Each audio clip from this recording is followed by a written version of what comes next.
الرجيم بسم الله الرحمن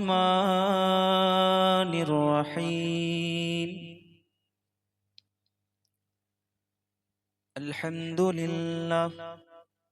الحمد لله نحمده ونستعينه ونستغفره ونؤمن به ونتوكل عليه ونعوذ بالله من شرور أنفسنا ومن سيئات أعمالنا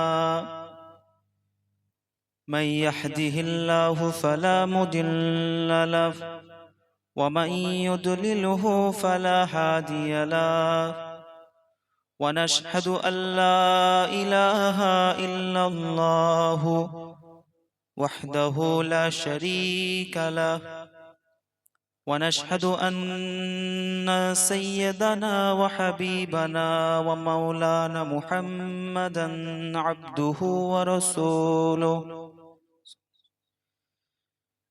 إن الله وملائكته يصلون على النبي يا أيها الذين آمنوا صلوا عليه وسلموا تسليما اللهم صل على سيدنا مولانا محمد وعلى آل سيدنا sound বাড়িয়ে দেন সাউন্ডগুলো ছাড়ে না মুখ কাছে নিয়ে গেলে কথা হবে নাহলে দূর থেকে হবে আর তো কাছ থেকে বললে হার্টের রোগ চলে আসবে কম বয়স ইন্নালিল্লাহ হয়ে যাবে একটু করে বাড়িয়ে দেন है फकत मुझको मोहब्बत मुस्तफ़ा के नाम से है फकत मुझको मोहब्बत मुस्तफ़ा के नाम से मेरी दुनिया मेरी जन्नत मुस्तफ़ा के नाम से मेरी दुनिया मेरी जन्नत मुस्तफ़ा के नाम से है फकत मुझको मोहब्बत मुस्तफ़ा के नाम से है फकत मुझको मोहब्बत मुस्तफ़ा के नाम से मेरी दुनिया मेरी जन्नत मुस्तफ़ा के नाम से मेरी दुनिया मेरी जन्नत मुस्तफ़ा के नाम से या रसूल अल्लाह या हबीब अल्लाह या रसूल अल्लाह या हबीब अल्लाह अल्लाहुम्मा सल्लि अला सय्यदिना मौलाना मुहम्मद व अला आलि सय्यदिना दीनों मिला ईमान मिला पढ़ने के लिए कुरान मिला जो कुछ देने का था सब कुछ दिलवा दिया कमली वाले ने हक ला इलाहा इल्लल्लाह ला इलाहा इल्लल्लाह ला इलाहा इल्लल्लाह মুহাম্মাদুর রাসূলুল্লাহ নেই কোনো মাবুদ আল্লাহ ছাড়া নেই কোনো প্রভু আল্লাহ ছাড়া নেই কোনো মাবুদ আল্লাহ ছাড়া নেই কোনো প্রভু আল্লাহ ছাড়া নেই কোনো দাতা আল্লাহ ছাড়া হক লা ইলাহা ইল্লাল্লাহ লা ইলাহা ইল্লাল্লাহু মুহাম্মাদুর রাসূলুল্লাহ সাল্লাল্লাহু আলাইহি ওয়া আলিহি ওয়াসাল্লাম। আপনারা চুপ করে বসে থাকবেন। কি ব্যাপার आप लोग खामोश क्यों है? कुछ मसला है?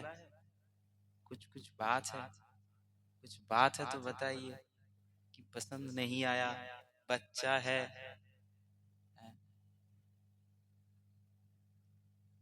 উর্দু বুঝতে পারেন? উর্দু বুঝতে পারেন?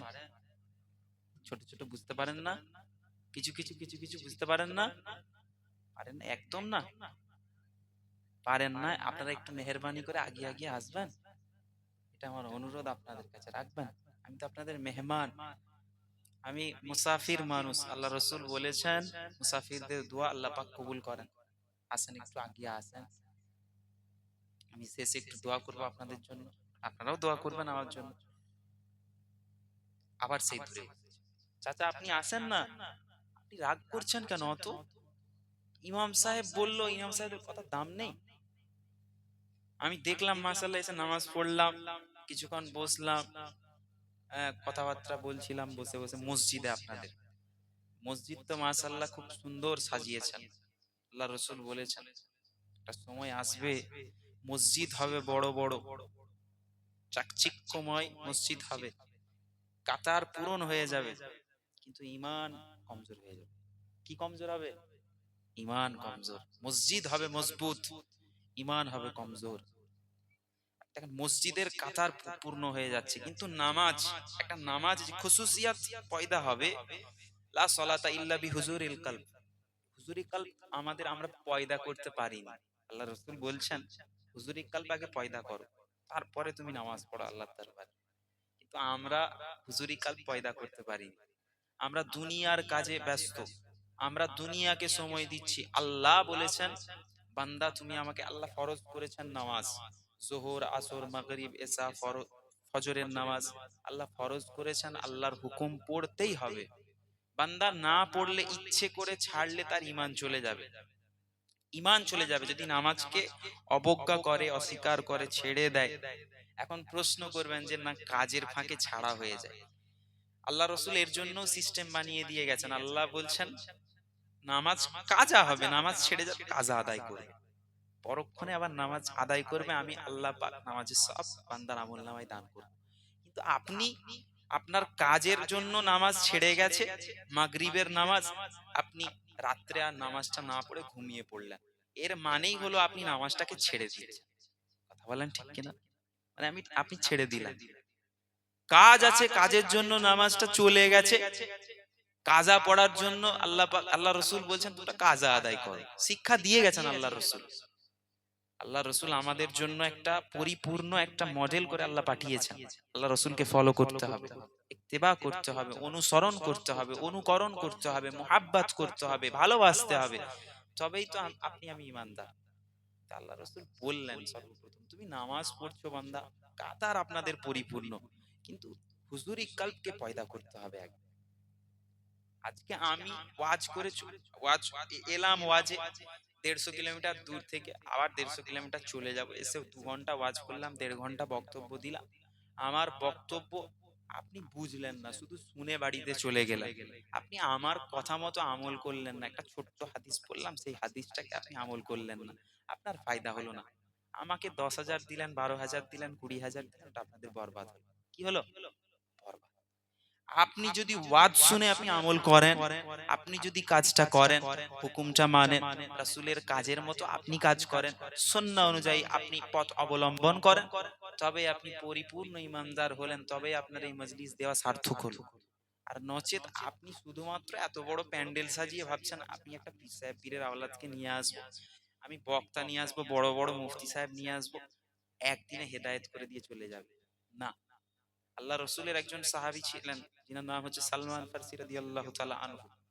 আল্লাহ রসুলের কাছে গেলেন, ইয়া রাসূলুল্লাহ, আমাকে ওই ইহুদি ব্যক্তি বলেছে পুরা খেজুর বিচা দিবে, বিচাগুলো পুড়িয়ে দিয়েছে, আপনি তো আমাকে মুকুব করতে বলেছিলেন, মুক্ত করে দিতে বলেছিলেন। তিনি তো ছিলেন প্রথম যুগে, নাই নাই করে আপনার আনুমানিক 100 বছর, 80 বছর, 100 বছর আগুনের পূজা করেছেন, খ্রিস্ট ধর্ম অবলম্বন করে চলেছেন। কিন্তু ইসলামের ছায়াতলে যখন এলেন, রসুলের হাতে বায়াত হলেন, ইসলাম গ্রহণ করলেন, আল্লাহ রসুল বললেন যাও সালমা, আমি রসুলুল্লাহর হুকুম, ওই ব্যক্তিকে গিয়ে বলো যে তোমার মালিক, যে তোমাকে ক্রয় করেছে, সেই ব্যক্তিকে গিয়ে বলো আমি রসুলের পেগাম সংবাদ পৌঁছে দাও, আমি রসুল টাকা দিব, তুমি তোমাকে ছাড়ানোর জন্য কত টাকা সে নিবে। ইহুদি ব্যক্তি বলল না, আমি কিছু খেজুরের বিচা দেব, এগুলো মাটিতে পুঁতে দিতে হবে, যেন খেজুর গাছ হয়ে যেন খেজুর ধরে যায়, তবে আপনাকে তোমাকে মুক্ত করব। আল্লাহ রসুল বললেন তাতেই রাজি, কারণ এটা আল্লাহর হুকুম। আল্লাহ বললেন হাবিব আপনি চিন্তা করবেন না, আপনার কাজ আমি আল্লাহ আমি করে দিব, ওসিলা আপনি হবেন, আমি করাবো আপনাকে দিয়ে। আল্লাহ রসুল আবার সালমান ফারসি এলেন, ইয়া রসুল আল্লাহ আপনি রাজি হয়ে গিয়েছিলেন, খেজুর বিছাগুলো তো পুড়িয়ে দিয়েছে, আগুনে পুড়িয়ে দিয়েছে, কি হবে? যাও, আমার আল্লাহর সংবাদ, আমি রসুল যাব। আল্লাহ যদি চান ওই পুরা খেজুর বিচা থেকেই আল্লাহ গাছ করে দেবেন। জোরে বলুন সুবহানাল্লাহ।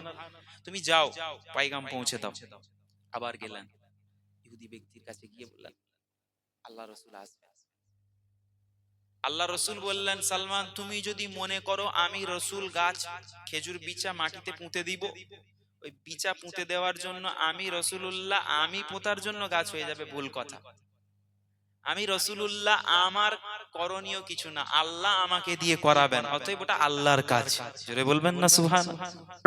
অতএব হেদায়েতের মালিক হলেন আল্লাহ, আপনাকে বুঝতে হবে, শুনতে হবে, আমল করতে হবে।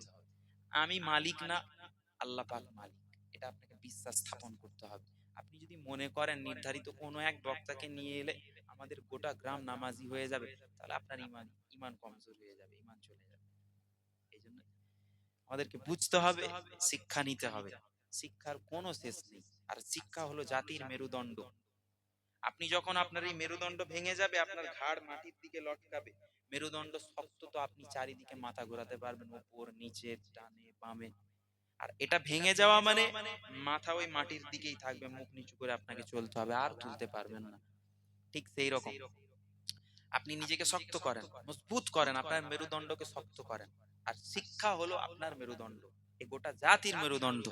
অতএব আপনাকে কোরআন সুন্নাহ অনুযায়ী সেই পথে আপনাকে হাঁটতে হবে, যে পথে আল্লাহ ওয়ালারা চলেছেন, যে পথে রাসূলুল্লাহ চলেছেন, যেই পথে আসহাবিকান নুজুম আকাশের তারকার মতো যিনারা স্বচ্ছ ছিলেন সাহাবায়ে কিরামরা চলেছেন, তিনাদের পথে যদি চলতে পারি আল্লাহ পাক আমাদের সকলকে ইনশাআল্লাহ নাজাত দিয়ে দিবেন। জোরে বলুন সুবহানাল্লাহ। যাক, আমি একটু উর্দু নাট একটা পড়ি, শুনেন, শুনবেন শুনবেন, আপনারা শুনবেন, সবাই শুনবেন। আপনাদের কোনো জাজবানি শোনার ইচ্ছে নেই মনে হয়, অর্ধেক লোক চুপ করে আছে। একটু তাকবীর দেন, নারায়ে তাকবীর, আরো জোরে নারায়ে তাকবীর, নারায়ে তাকবীর। এ মানা গুম্বদে খজরা के ज़ेरे आसमां तू है, ए माना गुम्बदे खजरा के ज़ेरे आसमां तू है, ए माना गुम्बदे खजरा के ज़ेरे आसमां तू है, ए माना गुम्बदे खजरा के ज़ेरे आसमां तू है। मेरा ईमान कहता है, मेरा ईमान कहता है कि जाने दो जहां तू है। चले बोलूं ना सुभान अल्लाह। आप लोग नहीं समझते, আপনারা বুঝতে পারেন না, তাহলে বলবো না, ছেড়ে দিই। না না বলে, আরে মিয়া বুঝতে হবে তো আপনাকে। আপনি আপনি দুজন বলছেন, বলেন ভাইজান, বলেন কি বাবাজি, বলেন। তাই কিন্তু আপনি বুঝতে না পারলেও নাত শুনলে কিন্তু ইবাদতের নেকি হয়, জানেন? নাত শুনলে, নাত পড়লে, নাত লিখলে নেকি হয়, ইবাদতের নেকি হয়। নামাজ পড়া কি ইবাদত? তো রোজা রাখা, জুড়ে বলেন, দান খায়রাত, হজ করা, যাকাত দেওয়া, বলেন ইবাদত কি? এরকম চুপ করে থাকলে কি বলবো আমি, চুপচাপ থাকলে কিছু হয়, বক্তার মাইন্ড ঘুরে চলে যাবে, কি রে বাবা কবরস্থানে বসে আছি নাকি? এত টাকা দিয়েছেন, এই মজলিস সাজিয়েছেন, মোটামুটি 30,000 টাকা খরচা হয়েছে, তো 30,000 টাকা খরচা করেছেন। 30,000 টাকা খরচা করে যদি একটু আওয়াজ না দেন, মাহফিলের গম্ভীর্য না হয়, বক্তাও ঝিমাবে, শ্রোতাও ঘুমিয়ে যাবে। চুপ থাকেন, আর তাও বলবো, বলে দিই নাকি? শুনেন, দুজন শুনে, এখানে একজন বলেছে আর উনি বসে আছেন টুপি পরে, উনি বলেছেন আমি শুনবো। শুনেন, কবি বলছি, এমানা গুম্বদে খজরা के जेरे आसमां तू है, इमाना गुम्बदे खजरा के जेरे आसमां तू है, इमाना गुम्बदे खजरा के जेरे आसमां तू है, इमाना गुम्बदे खजरा के जेरे आसमां तू है, मेरा ईमान कहता है, मेरा ईमान कहता है कि जाने दो जहां तू है, मेरा ईमान कहता है कि जाने दो जहां तू है, ईमाना गुम्बदे खजरा के जेरे आसमां तू है, खुदा ने नूर से तेरे जमाने को बनाया है, खुदा ने नूर से तेरे जमाने को बनाया है, खुदा ने नूर से तेरे जमाने को बनाया है, खुदा ने नूर से तेरे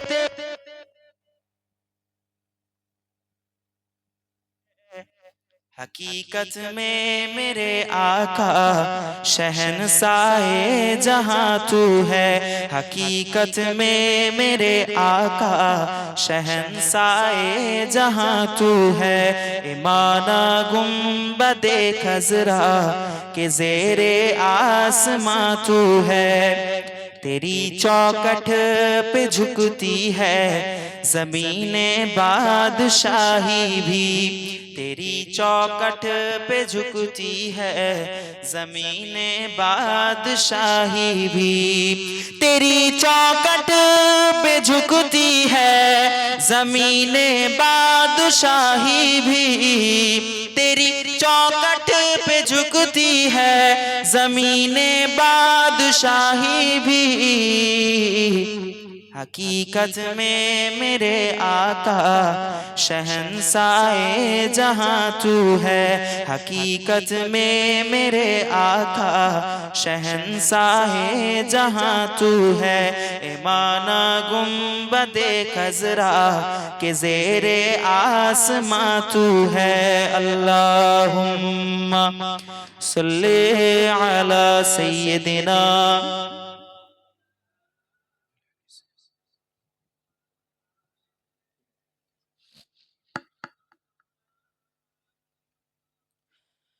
ভাইরা আমার, বাজিরা, আজকে আমরা বসেছি মসজিদের উন্নতি কল্পের জন্য এক মহতি ইসালের দোয়ার মজলিস। আল্লাহ পাক রব্বুল আলামিন, সর্বপ্রথম আল্লাহর কাছে দোয়া চাই যে আল্লাহ পাক আমাদের সকলকে সুস্থ হালতে তিনার পছন্দের জায়গায় আল্লাহ পাক বসিয়েছেন, সেই রবের দরবারে লাখো কোটি শুকরিয়া জানাই। সকলে একবার উচ্চ কণ্ঠে বলি আলহামদুলিল্লাহ।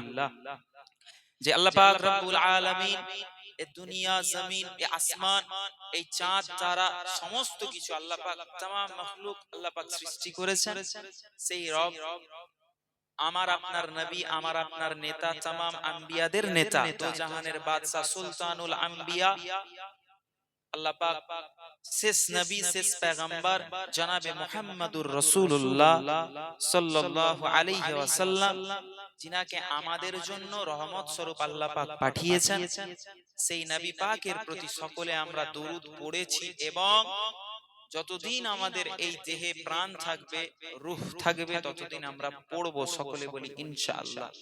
জোরে বলেন ইনশাআল্লাহ। দরুদ পড়বেন। দরুদ পড়লে ফায়দা কি? দরুদ পড়লে আপনার আমার গুনাহ মাফ হয়, দরুদ পড়লে আপনার আমার আমলনামায় সওয়াব লেখা হয়। আল্লাহ পাক রব্বুল আলামিন আমাদেরকে এত সম্মান দিয়েছেন, এত ইজ্জত দিয়েছেন, এত মাকাম দিয়েছেন, কিসের জন্য? না শুধু আখিরি নবীর উম্মত হওয়ার জন্য। আমরা এই জায়গায় বসেছি, এই জায়গায় বসে ওয়াজ শুনছি, এই জায়গা থেকে আমরা আবার বাড়িতে ফিরে চলে যাব। হে আল্লাহর বান্দারা, হে যুবকেরা শোনো, যারা তোমরা নামাজকে অবজ্ঞা করো, নামাজকে অবহেলা করো, আমার আল্লাহ পাক 1 2 3 4 9 82 জায়গায় নামাজের কথা বান্দাদেরকে অনুসরণ করিয়েছেন, হুকুম করেছেন বান্দা নামাজ কায়েম করো, সালাত কায়েম করো, নামাজ পড়ো।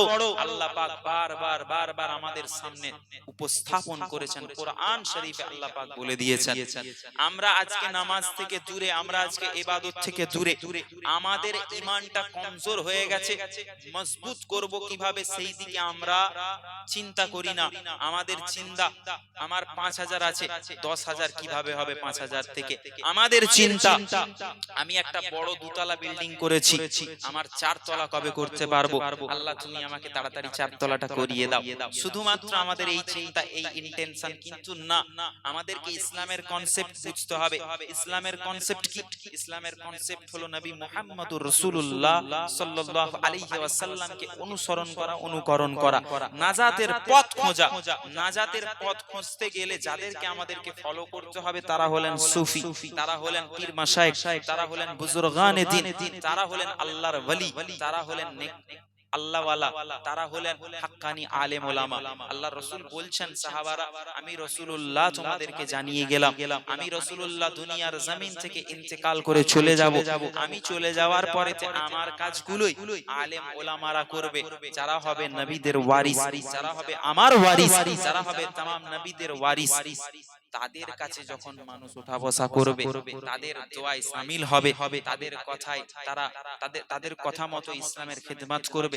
আমি রাসূল জানিয়ে দিলাম, আল্লাহ পাক তাদের আলেমদের দোয়াতেও বান্দা বান্দীদেরকে নাজাত দিয়ে দিবে, জান্নাত দিবে। জোরে বলুন সুবহানাল্লাহ।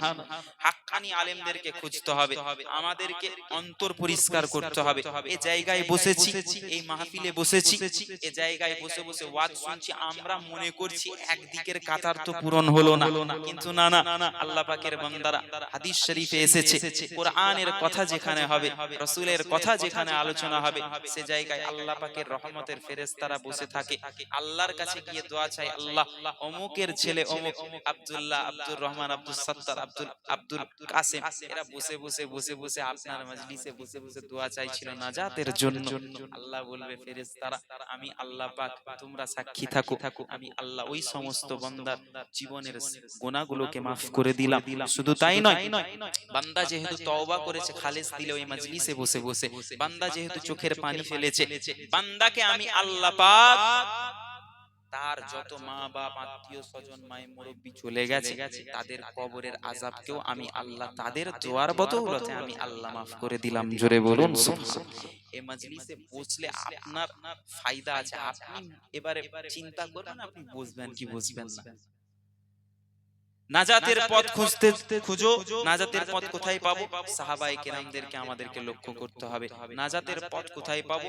আমাদেরকে আসহাবিকান নুজুমের পথ অবলম্বন করতে হবে। নাজাতের পথ কোথায় পাবো?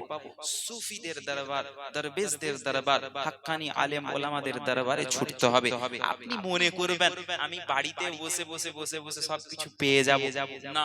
যেমন করে আপনাকে কাজকর্ম করলে আপনি টাকা উপার্জন করেন, তবে আপনার পেট ভর্তি করে আপনি খেতে পান দুবেলা দুমুঠো, ঠিক সেই রকম করে আপনি যদি আল্লাহকে পেতে চান, আপনি যদি রাসূলুল্লাহকে পেতে চান, আপনি যদি ফানা ফিল্লাহ হতে চান, আপনি যদি ফানা ফিশ শাইখ, ফানা ফির রাসূল হতে চান, মাকামে পৌঁছাতে চান, তাহলে আপনাকে ছুটতে হবে সুফিদের দরবারে, আপনাকে ছুটতে হবে হাক্কানি আলেমদের দরবারে।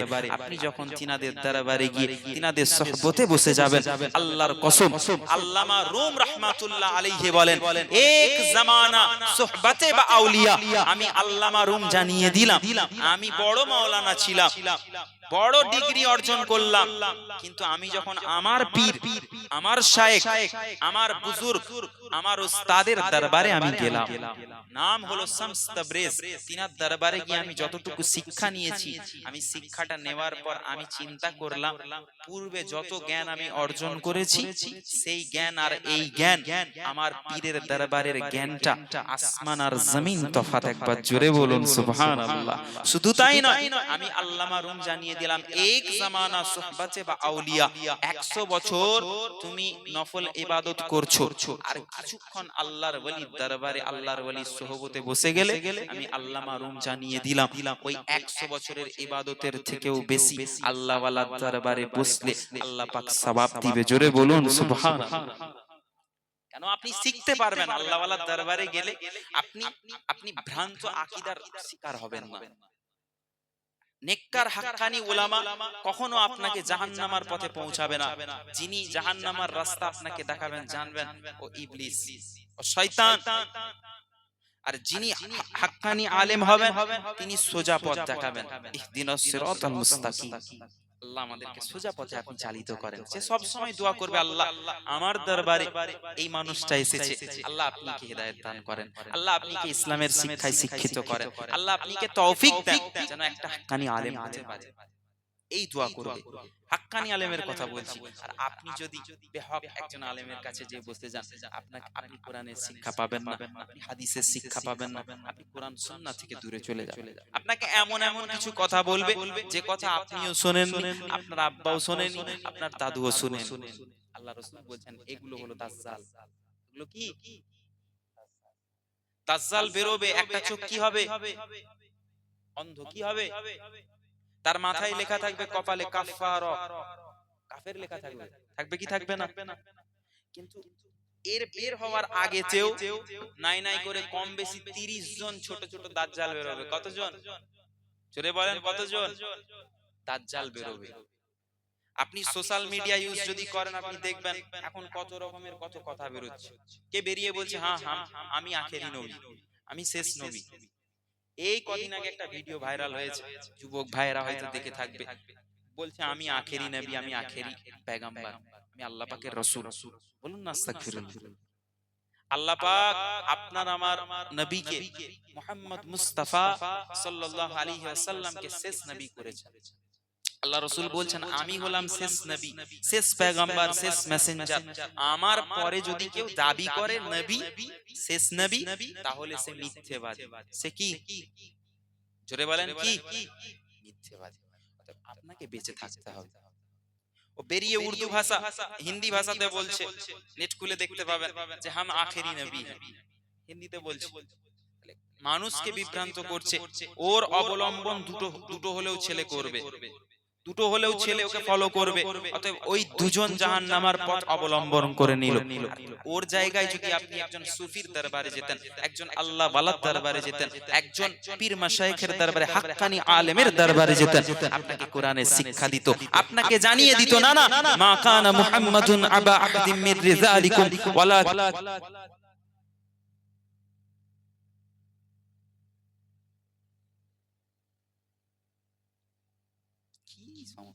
বন্ধ হয়ে যাচ্ছে বারবার, যে না নবী মুহাম্মদুর রাসূলুল্লাহ তিনি হলেন শেষ নবী, শেষ পয়গম্বর।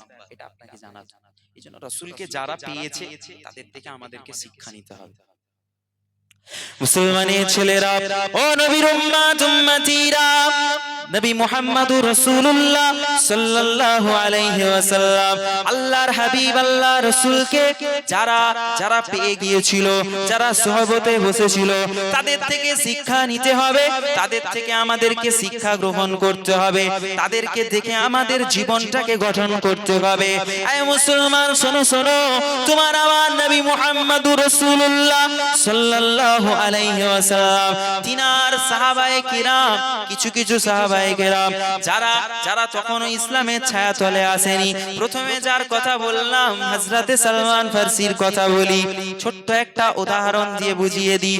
হযরতে সালমান ফারসি রাদিয়াল্লাহু তাআলা আনহু আমার, তিনি 80 বছর কম বেশি বুত পূজা করেছেন, আগুনের পূজা করেছেন, কম বেশি তিনি অর্ধেক জীবনটা খ্রিস্ট ধর্ম অবলম্বন করে চলেছেন, বুতের কাছে মাথা নত করেছেন, আগুন পূজা করেছেন। কিন্তু না না না না মুসলমান, তিনি যখন সত্য ধর্মের সন্ধান পেয়ে গেলেন, একদিন পাদ্রীর কাছে গিয়ে বক্তব্য শুনতে লাগলেন। পাদ্রী বলতে লাগলো, না না, ও মজলিসের লোকেরা শুনে রেখে দাও, একজন নেতা আসবে, একজন পয়গম্বর আসবে, একজন বাদশা আসবে, যিনি হবেন কুল কায়নাতের জন্য রহমত স্বরূপ, যিনি হবেন তামাম মাখলুকের জন্য রহমত স্বরূপ, যিনি হবেন আখেরি নবী, যিনি হবেন আখেরি পয়গম্বর। তার কাছে তোমরা যদি শিক্ষা নিতে পারো, তার কাছে বায়াত হতে পারো, তোমরা নাজাতের রাস্তা পেয়ে যাবে। কারণ তিনি হবেন হক, তিনি হবেন সত্য, তিনি কখনো বাতিলদের কাছে মাথা নত করবেন না। এমন করে যখন পাদ্রী যখন বক্তব্য দিতে লেগেছে, সালমান ফারসি রাদিয়াল্লাহু তাআলা আনহু হুজুর আমার কান থেকে শুনে নিলেন। বক্তব্য শোনার পরে পাদ্রী সাহেবের হাতটা ধরে বলে, ও পাদ্রী সাহেব বলেন, আমি ওই শেষ নবীকে কোথায় পাবো বলে দেন।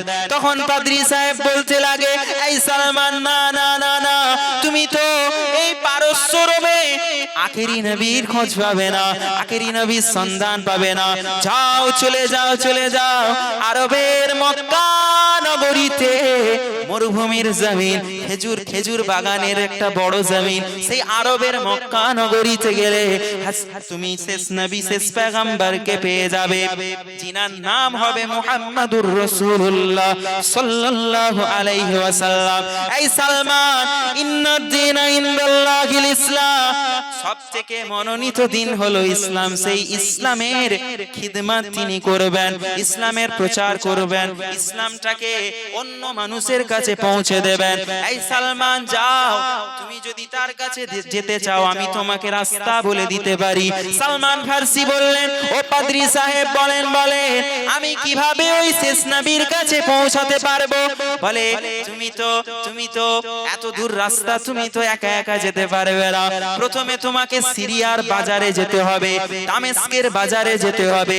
ওই বাজারে গিয়ে তুমি যখন খোঁজ নেবে, শেষ নবীর কথা জিজ্ঞাসা করবে, ওখানে নিশ্চয়ই তুমি তিনার সন্ধান পেয়ে যাবে, তিনার কাছে পৌঁছানোর মতো কোনো মানুষকে তুমি পেয়ে যাবে। এই সালমান, যাও, আমি পাদ্রী তোমাকে সত্য বলে দিলাম, কিন্তু এই সত্য তোমাকে গোপন রাখতে হবে, কাউকে বলা চলবে না, অন্য কোনো পাদ্রীর কাছে প্রকাশ করা চলবে না। বুঝতে পারছেন? শুনতে পাচ্ছেন? মাইকের আওয়াজ ঠিক আছে তো? আর মাইক वाला ভাই কই? না আছে? আপনারা নয়? চা খেতে গেছে? এটার মনে হয় ব্যাটারি শেষ, চেঞ্জ করতে হবে। যাই হোক, আসুন। বাড়িতে গেছে সালমান ফারসি রাদিয়াল্লাহু তাআলা আনহু। সংক্ষেপে বলি, বাড়িতে গিয়ে আম্মাকে গিয়ে বলছে, আম্মা জান, ও আমার আম্মা জান, আপনি তো আমাকে লালন পালন করে বড় করেছেন, আমাকে আপনি হুকুম দেন, আমি যাব। কোথায় যাবে? আমি আরবের মক্কা নগরীতে যাব। কিসের জন্য যাবি বাবা ছেলে? আমি আর এই পারস্য রোমে থাকতে চাই না, আমাকে ছেড়ে দেন, আমি চলে যাব। কেন যাবি?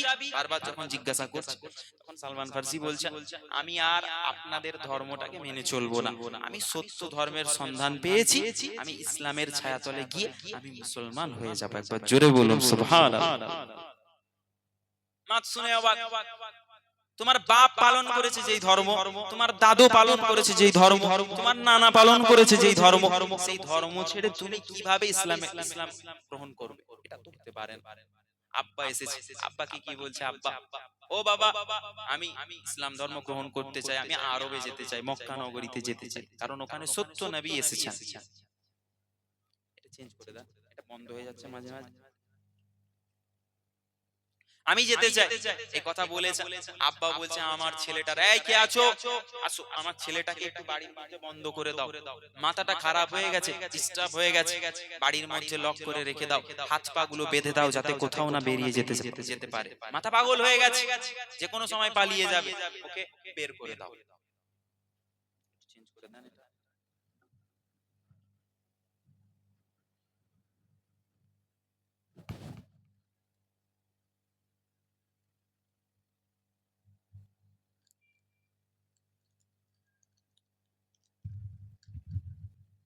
এই কথা বলেছেন হযরতে সালমান ফারসি আব্বা।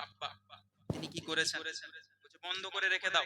এই কথা বলে বলছে, যাও একটা হাকিমকে ডেকে আনো, আমার ছেলেটার ব্রেনের চিকিৎসা করবে, ডাক্তার ডেকে আনো। কথা বলেছে, ডাক্তার ডাক্তার এসেছে, বাড়িতে হাকিম এসেছে, কি ব্যাপার? না আমার ছেলেটাকে একটু গিয়ে দেখে, ওর মাথাটা খারাপ হয়ে গিয়েছে। ও কোথায়? আরবের মক্কা নগরীতে ছুটবে বলছে, এত রাস্তা, ও এখান থেকে এখানে আর থাকবে না। কি হয়েছে দেখেন, উল্টো পাল্টা বকছে। পাদ্রী সাহেব ভেতরে গেছে, হাকিম ভেতরে গেছে, ভেতরে গিয়ে সালমান ফার্সি চিকিৎসা করছে, দেখছে কোথায় কি আছে। বাইরে বেরিয়ে এসে বলছে, ও সালমানের বাবা, না না আপনার ছেলে তো একদম সুস্থ আছে, তার চিকিৎসা করলাম, তবে আপনার ছেলেকে যখন জিজ্ঞাসা করলাম আমি সত্যটা জানতে পারলাম। অনেক বলার পরে তারপরে সত্য আমার কাছে প্রকাশ করলো। আমি বললাম, আমি কেন, দুনিয়ার কোন ডাক্তার কোন হাকিম তার চিকিৎসা করাতে পারবে না। তার যেই রোগ হয়েছে আপনি মনে করছেন সে আবোল তাবোল বকছে, পাগল হয়ে গেছে, তার এই পাগলামি ছাড়ানোর একটাই ওষুধ, সেটা হলো শেষ নবী মুহাম্মদুর রাসূলুল্লাহ। জোরে বলুন সুবহানাল্লাহ। পাঠিয়ে দিই।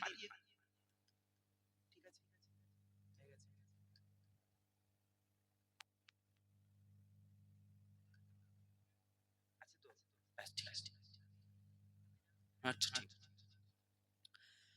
এ কথা বলে চলে গেছে। বাবা বলছে, এই ওকে বন্ধ করে রাখো, কোথাও যেতে দেবো না। আত্মীয় স্বজন এসে সবাই বোঝায়, ও সালমান, আমি তো তোমার ফুপু, আমি তোমার খালা, আমি তোমার চাচি, আমি তোমার চাচা, আমাদেরকে ছেড়ে তুমি চলে যাবে, তুমি তো তোমার বাপ মায়ের একমাত্র সন্তান, যেও না, যেও না, বোকামির কাজ করো না, যেখানে আছো ভালো আছো। বলছে, না আমি থাকবো না, কারো কথা শুনে না। দিনের পর দিন যায়, মাসের পর মাস যায়, ঘরে বন্ধ থাকে, খাবার বাড়িতে দেওয়া হয়, ওই বন্ধ রুমের ভেতরেই খাবার দিয়ে দেওয়া হয়।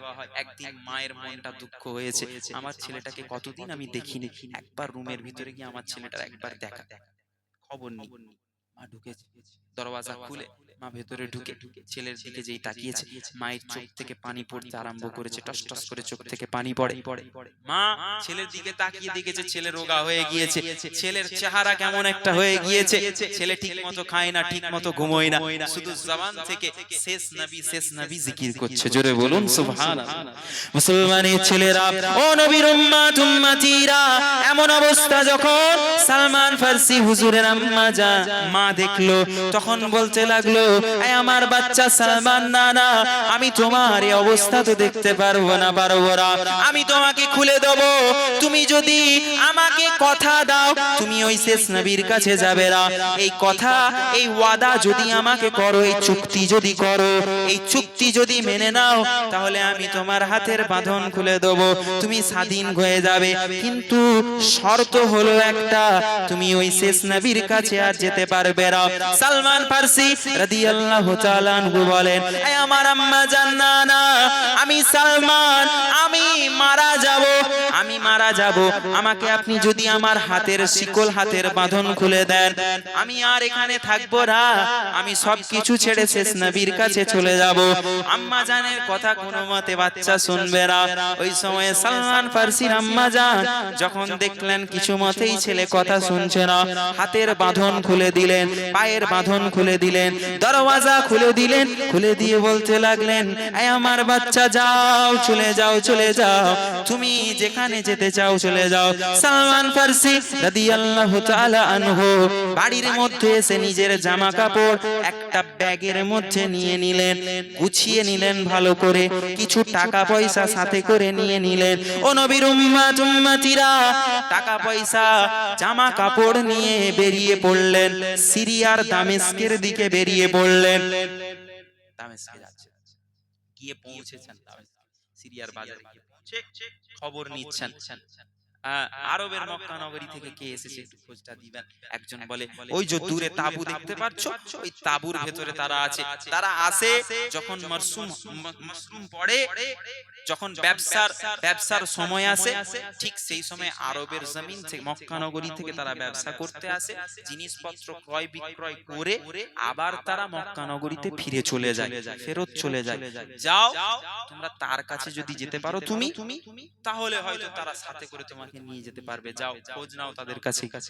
কাছে গিয়ে তাবুতে গিয়ে বলছে, আপনারা কোথা থেকে এসেছেন? বলছে, না আমরা এসেছি আরবের মক্কা নগরী থেকে। কোথায় যাবেন ফিরে? না আরবের মক্কা নগরীতে আমরা ফিরে চলে যাব। বলছে, আমি সালমান, আমি এসেছি পারস্য রোম থেকে, আমাকে কি সাথে নিয়ে যাবেন? অনেকটা পথ, তুমি কি করতে যাবে ওখানে, ঘুরতে? বলছে, না না, আমি তো ঘুরতে যাব না, আমি শেষ নবীর কাছে যাব। জোরে বলুন সুবহানাল্লাহ। শেষ নবীর কাছে আমি যাব। বলছে ঠিক আছে। একজন সাইডে গিয়ে একজন আরেকজনের কানে বলা বলি করছে, আমাদের শত্রু, আমাদের দ্বীনের শত্রু, আমাদের ধর্মের শত্রু, তাদের নিজের দিনকে সে পালন করছে, প্রচার করছে, আমাদের দিনটাকে নষ্ট করছে। তার কাছে যেতে চাইছে, ওই শেষ নবীর কাছে, ওই মুহাম্মদ ইবনে আব্দুল্লাহ, তার কাছে যেতে চাইছে সাল্লাল্লাহু আলাইহি ওয়াসাল্লাম। কথা বলছে, আরেকজন বলছে এই টাকা তো অনেক আসবে, চল একে গিয়ে বাজারে বিক্রি করে দেব, সাথে নিয়ে নে, সাথে নিয়ে নে। বলছে তোমাকে নিয়ে যাচ্ছি, টাকা পয়সা দিতে হবে, টাকা আছে তো? টাকা আছে। বলছে হ্যাঁ আছে। ব্যাগ থেকে যা টাকা ছিল ইসকে রসুলে ফানা হয়ে গিয়েছে, কিচ্ছু মনে নেই, সব ভুলে গিয়েছে। একটাই লক্ষ্য, নবীর কাছে পৌঁছাতে হবে যে কোনো উপায়ে। জোরে বলবেন না সুবহানাল্লাহ। শেষ নবীর কাছে পৌঁছাতে হবে, কারণ তিনি ছিলেন হক। যারা চিনেছে তারা জান্নাতি হয়ে গেছে, আর যারা বিরোধিতা করেছে, যারা পেছনে লেগেছে, যারা গীবত করেছে, যারা পেছন থেকে দাঁড়িয়ে দাঁড়িয়ে শুনেছে, কোরআন তেলাওয়াত শুনেছে, তারপরেও বলেছেন না তিনি তো না হক, তিনি তো বেহক পথে আছেন, তিনি তো নতুন একটা দিনের প্রচার করছেন, উনি জাদুকর, উনি উনি বদমাইশ, উনি পাগল, আস্তাগফিরুল্লাহ, তারা জাহান্নামী হয়ে গেছে। আল্লাহ তাদের উপর লানত দিয়েছে। কোরআন পড়ুন, তাব্বাত ইয়াদা আবি লাহাবি ওয়া তাব। আবু লাহাব বড় বড় কাফেরদেরকে আল্লাহ পাক লক্ষ্য করে বলেছেন, আল্লাহ পাক নিজে তাদের বিরোধিতা করেছেন, আল্লাহ পাক তাদের বংশকে শেষ করে দিয়েছেন। আল্লাহ পাক রব্বুল আলামিন আমার নবীর বংশকে কিয়ামত পর্যন্ত আল্লাহ পাক টিকিয়ে রেখেছেন। জোরে বলুন সুবহানাল্লাহ। নবীর কত মাকাম সম্মান। সব টাকা নিয়ে নিয়েছে, সব দিয়ে দিয়েছে, বলছে যাও, যা টাকা আছে বাড়ি থেকে নিয়ে এসেছি, আর আমার কাছে নেই, এটাই আছে, নিয়ে নাও, দিয়ে দিয়েছে। কিছুক্ষণ পরে চিন্তা করছে, কিছুটা পথ গিয়ে চিন্তা করছে, খিদে পাচ্ছে, আমাকে খাবার খেতে হবে, টাকা নেই আমার কাছে, কি কিনে খাবো? কাফেলার মানুষদেরকে বলছে আমাকে কিছু টাকা দাও, সব অর্থ দিয়ে ফেলেছি, খাবার খেতে হবে, কিছু টাকা আমাকে দাও। এই কথা যখন বলেছে, সালমান ফারসি রাদিয়াল্লাহু তাআলা আনহু তিনাকে কাফেলার মানুষ, ওরা বলছে, ওই মুশরিক, ওই কাফের মুশরিকরা বলছেন না না, তোমাকে আর টাকা দিব না, আমাদের সাথে যাচ্ছ, খাবার দাবার দায়িত্ব আমাদের, চলো আমাদের সাথে। দুই বেলা খাবার খেতে দেওয়ার কথা, এক বেলা খাবার খেতে দেয়, কত অত্যাচার করেছে। এরকম করে একটা সময় আসলো, আরবের মক্কা নগরীতে গিয়ে পৌঁছালো, বাজারে পৌঁছে এবার সালমান ফারসি হুজুরের হাতগুলো বেঁধে দিয়েছে, বাঁধনে বেঁধে বলছে চল, তোকে বাজারে গিয়ে এবার বিক্রি করব। বলছে না না, আমাকে ছেড়ে দাও, এত কষ্ট আমাকে দিলে তোমরা, তারপরেও তোমাদের মনে শান্তি হলো না, আমাকে ছেড়ে দাও, মুকুব করে দাও, মুক্ত করে দাও, আমি শেষ নবীর কাছে চলে যাব, আমি আর তোমাদের কাছে থাকবো না, আমাকে রেহাই করে দাও, ছেড়ে দাও। এইভাবে যখন বারবার কাকুতি মিনতি করছে, একটা লোক টেনে টেনে টেনে টেনে নিয়ে গিয়ে ওই বাজারের একটা উঁচু জায়গায় গিয়ে দাঁড় করিয়ে দিয়েছে। ওখানে গোলাম কেনা বেচা হয়, দাম লাগানো হয়েছে, যা দাম লাগিয়েছে তার দ্বিগুণ দাম দিয়ে একটা মানুষ কিনে ফেলেছে। সংক্ষেপে বলছি, কিনে ফেলেছে, কিনে নিয়ে সাথে করে নিয়ে যাচ্ছে তার বাড়িতে। বাড়িতে গিয়ে বলছে, ওই যে দেখতে পাচ্ছ আমার বাগান, ওই খেজুরের বিশাল বাগান, ওই বাগানে তুমি কাজ করবে, যাও, কাল থেকে তুমি কাজ করবে। সালমান ফারসি হুজুর দিনের পর দিন সেই বাগানে কাজ করে, আর মাঝে মাঝে এসে ওই মালিককে বলে, ও আমার মালিক, আপনি তো আমাকে কিনেছেন, আমাকে একবার আপনি অনুমতি দেন, একবার ছাড় দেন, আমি ওই শেষ নবীর কাছে একবার দেখা করে আসতে চাই, তিনার কাছে যেতে চাই। মালিক বলে না, হবে না, তোকে ছাড়বো না। এভাবে দিনের পর দিন যায়, কাজ করে সালমান ফারসি হুজুর, কষ্ট করে, মেহনত করে, কিন্তু ছাড়ে না, তাকে ছাড় দেয় না। একটা দিন যখন ওই খেজুর বাগানে মেরামত করছেন, গাছে পানি দিচ্ছেন, গাছের খেজুর ভাঙছেন, সেই সময় ছুটে ছুটে ছুটে ছুটে একটা ছেলে এসে, ওই মালিক দূরে দাঁড়িয়ে আছে, এসে বলছে, আপনি শুনেছেন খবর? বলছে কি খবর? ওই নবী, ওই মুহাম্মদ সাল্লাল্লাহু আলাইহি ওয়াসাল্লাম, তিনি তো সবাইকে মুসলমান বানিয়ে নিচ্ছেন, সবাই তার কাছে বায়াত হয়ে যাচ্ছে, যেই তার কাছে যায় তার চেহারা দেখে, সেই যুবকই তার প্রেমে পড়ে ইসলাম গ্রহণ করে নেয়। জোরে বলুন সুবহানাল্লাহ। এই কথা যখন বলেছে, সালমান ফারসি হুজুরের কানে গেছে, ছুটে ছুটে এসে ওই ছেলেটার কাছে এসে বলে, তুমি কার কথা বললে? তুই জেনে কি করবি? আমাকে একটু বলো সন্ধান, আমিও শেষ নবীর কাছে যেতে চাই, তিনার সোহবতে থাকতে চাই। তখন তিনাকে জোরে একটা থাপ্পড় মেরেছে, একটা থাপ্পড় মেরেছে। সালমান ফার্সি হুজুর বলেন, তুমি আমাকে মারো, তুমি আমাকে আরো মারো, কিন্তু আমাকে একটা বার আমার নবীর জিয়ারত করতে দাও। জোরে বলুন সুবহানাল্লাহ। মুসলমানের ছেলেরা, ও নবীর উম্মত উম্মতিরা, যখন সালমান ফার্সি হুজুরকে একটা থাপ্পড় একটা চড় মেরেছেন, যখন মারধর করছেন, তখন মালিক তখন বাধা দিয়েছেন, না না, এই সালমানকে মারবি না, মারবি না। কেন মারবো না? না, এই সালমানকে দেখলে আমার মায়া হয়। এত সুন্দর চেহারার একটা যুবক, এত বুদ্ধিমান একটা যুবক, এত সুন্দর একটা যুবকের আগে আমি দেখিনি। এর বুদ্ধি ভালো, এ দেখতে সুন্দর, তাই তো আমি একে দ্বিগুণ দাম দিয়ে কিনে নিয়েছি, ক্রয় করেছি। এই সালমান, যা যা, আমি তোকে ছেড়ে দিলাম, আমি তোকে মকুব করলাম, তবে কিছুক্ষণের জন্য তুই ওই শেষ নবীর সোহবতে যাবি। শেষ নবীর কাছে গিয়ে দেখা সাক্ষাৎ করে আবার আমার কাছে তোকে ফিরে আসতে হবে, কেননা তুই হলি গোলাম, আমি হলাম মালিক, আমার হুকুমটা তোকে পালন করতে হবে। সালমান ফার্সি হুজুর ছুটে ছুটে ছুটে ছুটে আরবের জমিনটাই খোঁজ করতে লাগে। মালিক বলে, না না, তুই তো এরকম করে পাবি না শেষ নবীকে। কোথায় পাবো, কোথায় পাবো, সন্ধান আমাকে বলে দাও। না, যা জাবালে আবু কোবায়েশ, জাবালে আবু কোবায়েশ, ওই পাহাড়, কাবা বাইতুল্লাহ আমাদের বাইতুল্লাহ থেকে একটু দূরে জাবালে আবু কোবায়েশ পাহাড়, সেই পাহাড়ের চত্বরে, সেই পাহাড়ের কাছে একটা ঘর রয়েছে, ছোট ঘর। সেই ঘরের মধ্যে মুহাম্মদুর রাসূলুল্লাহ বসে বসে বসে বসে তার অনুগামী অনুসারীদের তিনি শিক্ষা দিচ্ছেন, তিনি শোনাচ্ছেন, কথা শিখাচ্ছেন, তিনি ইসলামের শিক্ষা দিচ্ছেন। এই সালমান, যাও, চলে যাও, চলে যাও, তবে তার জিয়ারত করে আবার আমার কাছে ফিরে চলে আসবে। সালমান ফার্সি পাদ্রীর কথা মনে পড়ে যায়। শেষ নবীকে দেখে চিনবো কিভাবে? না, পাদ্রী বলেছিল, এক নাম্বার আলামত হলো শেষ নবীর কাছে কিছু হাদিয়া নিয়ে, কিছু সাদকা নিয়ে যেতে হবে, কিছু টাকা নিয়ে যেতে হবে, দান করতে হবে। তিনি ওই দানটা নিবেন না, কেননা নবী আলাইহিস সালাতু ওয়াস সালামদের জন্য দান সাদকাকে আল্লাহ পাক হারাম করে দিয়েছেন, হারাম করে দিয়েছেন। সালমান ফার্সি হুজুর প্রথম নাম্বার আলামত পরীক্ষা করতে গেছেন। আল্লাহর নবী বারবার আল্লাহর নবীর দিকে তাকিয়ে তাকিয়ে দেখেন, আর মনে মনে চিন্তা করে, ইনি হলেন শেষ নবী, কেননা এত সুন্দর চেহারার মানুষ এর আগে আমি সালমান কোনোদিনও দেখি না। তিনার কাছে গেলেন, রাসূলুল্লাহকে আরো সামনে থেকে যখন দেখলেন, জিয়ারত করলেন। সালমান ফার্সি রাদিয়াল্লাহু তাআলা আনহু বলেন, আমি সালমান, আমি সালমান ফার্সি, আমার নবীকে যখন একবার প্রথমবার দেখেছিলাম, আমার এত কষ্ট, এত অত্যাচার, এত কষ্ট, আমি সালমান নবীকে দেখার সাথে সাথে সমস্ত কষ্ট আমার দূর হয়ে গিয়েছিল, সমস্ত কষ্ট নিবারণ হয়ে গিয়েছিল, শুধুমাত্র আমার নবীর চেহারা মুবারক দেখার জন্য। জোরে বলুন সুবহানাল্লাহ। নবীর কাছে গিয়েছে, হুজুর আপনার জন্য এটা নিয়ে এসেছি। আই ছেলে, কিসের জন্য? হুজুর আপনার জন্য সাদকা নিয়ে এসেছি। যাও, চলে যাও, আমার গরীব সাহাবাদেরকে দিয়ে দাও। আমি দান নেই না, আমার জন্য আল্লাহ হারাম করেছে, আমার জন্য না, সমস্ত নবীদের জন্য আল্লাহ দান হারাম করেছে, যাও ফিরিয়ে নাও। জোরে বলুন না সুবহানাল্লাহ। সালমান ফার্সি হুজুর ফিরে চলে এলেন, আবার কিছু কিছু টাকা নিয়ে আল্লাহর নবীর দরবারে আবার হাজির। দুই নাম্বার পাদ্রী বলেছিল, চেনার আলামত হলো তিনার কাছে কিছু হাদিয়া দিলে তিনি গ্রহণ করে নেবেন। আল্লাহ নবীর দরবারে গেছেন, আবার দেখেছেন, আল্লাহ রাসূল দেখে বলছেন, এই যুবক, এই ছেলে, তোমাকে বললাম সাদকা নিব না, আবার নিয়ে এসেছো, কি ব্যাপার? না হুজুর, এটা সাদকা না, এটা আপনার জন্য উপহার নিয়ে এসেছি, আপনার জন্য হাদিয়া নিয়ে এসেছি।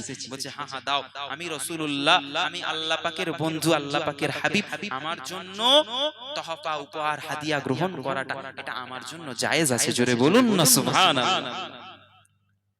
তিন নাম্বার আলামত চেনা, আল্লাহ রাসূল কিভাবে চিনবে? তিনার ডান বাহুতে একটা ছোট্ট গোস্তের টুকরা, একটা সিলমোহর, খতমে নবুয়তের একটা স্ট্যাম্প, একটা সিলমোহর আল্লাহ পাক লাগিয়ে পাঠাবেন। জোরে বলুন সুবহানাল্লাহ। তিন নম্বর আলামত পরীক্ষা করতে হবে। আল্লাহর নবীর দিকে বারবার তাকান। আল্লাহর নবী হুজরাত থেকে বেরিয়েছেন, বাড়ি থেকে বেরিয়েছেন। সালমান ফার্সিকে দেখে বলছে, এই যুবক, তুমি বারবার এরকম আমার দিকে তাকাও, এত চনমন করছো কেন, ছটফট করছো কেন? না হুজুর, এমনি দেখছি, আপনার দিকে দেখলে তো নেকি হবে, সওয়াব হবে। হুজুর, দেখলে কোনো আপত্তি আপনার? বলছেন না। বলছে, তুমি এই কারণে দেখছো না আমাকে, আমি শেষ নবী কিনা তুমি এটা আমাকে পরীক্ষা করছো। জোরে বলবেন না সুবহানাল্লাহ। আপনি কি করে বুঝলেন? বলছে, এই ছেলে, আমি যদি না বুঝতে পারি আমি কিভাবে নবী হলাম? জোরে বলুন সুবহানাল্লাহ। আমার আল্লাহ তো আমাকে সবকিছু জানিয়ে দেন, আমার আল্লাহ সবকিছু অবগত করিয়ে দেন আমাকে, আমি বুঝতে পেরেছি। বলছে, আসো আমার সামনে। কাছে ডাকলেন। আল্লাহর রাসূল, আল্লাহর হাবিব নিজের পিরহান মুবারক, নিজের জুব্বা মুবারকটাকে খুলে দিলেন। খুলে দেওয়ার সাথে সাথে সালমান ফার্সি হুজুর দেখলেন আল্লাহর রাসূলের ডান বাহুতে একটা সিলমোহর, আল্লাহ পাকের তরফ থেকে একটা স্ট্যাম্প, একটা সিলমোহর আল্লাহ পাক লাগিয়ে পাঠিয়েছেন, তিনি যে শেষ নবী কিনা। জোরে বলুন না সুবহানাল্লাহ। দেখার সাথে সাথে সালমান ফার্সির চোখ থেকে পানি পড়ে। আল্লাহর রাসূলের কদম মোবারক ধরে বলে, ইয়া রাসূলুল্লাহ, ইয়া হাবিবাল্লাহ, হুজুর আপনাকে পরীক্ষা করেছি আমি বারবার, হুজুর আপনি আমাকে maaf করে দেন, ক্ষমা করে দেন, আর দেরি করতে চাই না, আমাকে এক্ষুনি আপনি বায়াত করে ইসলাম কবুল করিয়ে আপনি আমাকে মুসলমান করে নেন। আল্লাহর রাসূল বায়াত করলেন। আল্লাহর রাসূল কালেমা পড়িয়ে সালমান ফার্সি হুজুরকে মুসলমান করে নিলেন। একবার জোরে বলুন সুবহানাল্লাহ। আল্লাহ নবী বলছে, তুমি কোথায় থাকো? বায়াত গ্রহণ করেছো, ইসলাম গ্রহণ করেছো, শিক্ষা নিতে হবে, আল্লাহর হুকুম মানতে হবে। কোথায় থাকো? না হুজুর, আমার বাড়ি তো এখানে না, আমার বাড়ি ওই পারস্য রোমে। পারস্য রোমে আমার বাড়ি। তুমি এসেছো অত দূর থেকে? বলছে, হুজুর আপনার জন্য ছুটে ছুটে এসেছি। ঠিক আছে, আছো কোথায়? না, আমাকে একটা মালিক ক্রয় করেছে, আমি তার কাছে আছি। আচ্ছা ঠিক আছে, যাও তোমার মালিককে গিয়ে বলবে আমি রাসূলুল্লাহ বলেছি তোমাকে যেন ছেড়ে দেয়। বললাম, টাকা টাকা যা লাগে আমি দিব, যা অর্থ লাগে আমি দিব। বলছে, হুজুর না, হুজুর ছাড়বে না। কেন? শর্ত দিয়েছে, খেজুরের বিচা, ওই খেজুরের বিচা আপনি মাটিতে পুঁতবেন, মাটিতে লাগিয়ে দিবেন 40 দিন। 40 দিনের মধ্যে যেন ওই খেজুরের বিচা থেকে গাছ হয়ে গাছে খেজুর ধরে যায়, তবে আমি আমাকে মুক্ত করবে, আমাকে ছাড়বে। বলছে, ঠিক আছে যাও, আমি রাসূলুল্লাহ অমুক সময়ে গিয়ে পৌঁছে যাব, আমার সাহাবাদেরকে নিয়ে প্রস্তুত থাকতে বলবে। গেছে। এখন এই ব্যক্তি চিন্তা করছে, উনি তো শেষ নবী, এটা সব কাফের মুশরিকরা জানতো, ইহুদিরা জানতো যে মুহাম্মদুর রাসূলুল্লাহ সাল্লাল্লাহু আলাইহি ওয়াসাল্লাম তিনি শেষ নবী, তারপরেও তিনাকে অস্বীকার করত। কেন? একটা বাপ দাদার ধর্ম, আমার ব্যবসা বন্ধ হয়ে যাবে, আমার ব্যবসা বন্ধ করে দিচ্ছে, আমার দোকান বন্ধ করে দিচ্ছে, এই জন্য তারা কিছুতেই মানতো না। তারা তারা মনে মনে জানতো যে হ্যাঁ ইনি শেষ নবী, কিন্তু মুখ থেকে মানুষকে বলতো না না, ইনি তো জাদুকর, ইনি তো মিথ্যেবাদী। মুসলমানের ছেলেরা, ও নবীর উম্মত উম্মতিরা, হযরতে সালমান ফারসি রাদিয়াল্লাহু তাআলা আনহু তিনি যখন ওই মালিকের কাছে এসে পেগাম দিলেন, আমার নবী, আমার রাসূলুল্লাহ প্রস্তুত আছে, তৈরি আছে, তুমি তৈরি থাকো, তোমার খেজুর বিচাগুলো নিয়ে তৈরি থাকো। আল্লাহ পাকের হাবিবুল্লাহ বলেছেন, আল্লাহ পাকের হাবিবুল্লাহ কথা দিয়েছেন আসবেন। চিন্তা করছে, উনি শেষ নবী, উনি আসবেন বলেছেন, যখন কি করলেন, ভেতরে যে জ্বলন্ত আগুনে ফেলে দিলেন বিচাগুলো, পুড়ে গেল।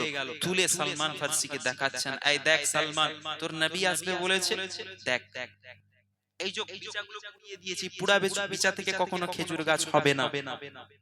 সালমান ফারসি হুজুর আবার ছুটে ছুটে দৌড়ে রাসূলের দরবারে গেছেন, ইয়া রাসূলুল্লাহ, ইয়া হাবিবাল্লাহ, হুজুর ওই লোক ও তো বিচাগুলো পুড়িয়ে ফেলেছে। বলছে, এই সালমান যাও, আমার আল্লাহ যদি চান আমি রাসূলুল্লাহর ওসিলায় আল্লাহ পাক নিশ্চয়ই ওই পুড়া বিচা থেকে আল্লাহ পাক খেজুর গাছ করে দিবেন। জোরে বলুন সুবহানাল্লাহ। রাসূলুল্লাহ এসেছেন, আসরের নামাজ পড়ে এসেছেন, ওই ব্যক্তি উপস্থিত, বিচাগুলো আল্লাহ রাসূল বললেন, দাও আমাকে দাও। সারিবদ্ধভাবে সাহাবায়ে কেরামদেরকে দাঁড় করালেন, ফাঁকা একটা জমিন, মরুভূমির জমিন, খেজুর গাছ আর খেজুর গাছ দাঁড় করালেন। আর রাসূলুল্লাহ বিসমিল্লাহির রহমানির রহিম নিজের থুতু মোবারক মুখের মধ্যে লাগাচ্ছেন বিচাগুলোতে, আর সাহাবায়ে কিরামদের হাতের মধ্যে দিচ্ছেন, আর বলছেন, এই সাহাবারা, তোমরা একটা একটা করে আল্লাহর নাম নিয়ে বিচাগুলো জমিনে লাগিয়ে দাও। জোরে বলুন সুবহানাল্লাহ। রসুল থুতু মুবারক লাগাচ্ছেন, দেখেন রসুলের থুতু মুবারকেরও আল্লাহ দাম দিয়েছে, শান দিয়েছে। সব আল্লাহ পাকের রহমত, আল্লাহর কুদরত। পিচা লাগানো কমপ্লিট, আল্লাহ রসুল তো আগে আছেন, সাহাবায়ে কেরামরা একদিক থেকে আরেক দিকে লাগিয়ে যাচ্ছেন, শেষ হয়ে গেল লাগানো। আল্লাহ রসুল বলছেন সকলে একবার পিছন ফিরে তাকিয়ে দেখো।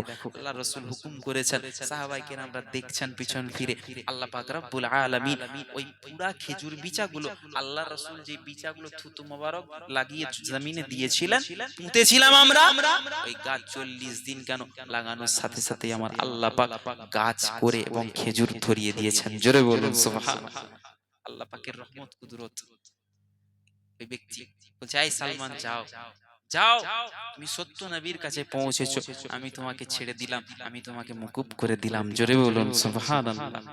তিনারা সত্যের সন্ধান করেছেন, সত্যের তালাশ করেছেন, আমরা করি না। একবার দুরূদ শরীফ আল্লাহুম্মা সাল্লি আলা সাইয়্যিদিনা ওয়া আলা আলি সাইয়্যিদিনা। আপনারা দুরূদ পড়বেন না, অর্ধেক লোক চুপ আছেন, কি পড়বেন বলেন? কোন দুরূদ আপনাদের মুখস্থ? এই কি মুখস্থ নেই আপনাদের? তাহলে পড়েন, পড়েন আমার সঙ্গে, আল্লাহুম্মা সাল্লি আলা মুহাম্মাদ ওয়া আলা আলি মুহাম্মাদ কামা সাল্লাইতা আলা ইব্রাহিম। এটাও পড়েন। আচ্ছা, কতজন নামাজি মুসল্লি ব্যক্তি আছেন এসার নামাজ জামাতের সঙ্গে আদায় করেছেন? একটু হাত তুলে দেখান তো, একটু হাত তুলেন মেহেরবানি করে। মাশাআল্লাহ, একজন আর দুজন, চাচা তিনজন আছে, আলহামদুলিল্লাহ, আলহামদুলিল্লাহ, মাশাআল্লাহ, সুবহানাল্লাহ। উন্নতি হচ্ছে জলসা দিয়ে, মোটামুটি বুঝলেন মাইকওয়ালা ভাই, উন্নতি হচ্ছে। যাকে একবার মহব্বতে দুরূদ শরীফ পড়েন, আল্লাহুম্মা সাল্লি আলা। ও মুরব্বি চাচা এখানে আছেন, দূরে বসে, দূরে কেন, কাছে আসেন না, আপনি পড়ছেন তো, এখানে কাছে এসে পড়েন, একটু কানে শুনতে পাবো। গোলাপ নীলাম, গাঁদা নীলাম, নীলাম রজনী গন্ধা, মনের সুখে মালা গেঁথেছি সকাল হতে সন্ধ্যা।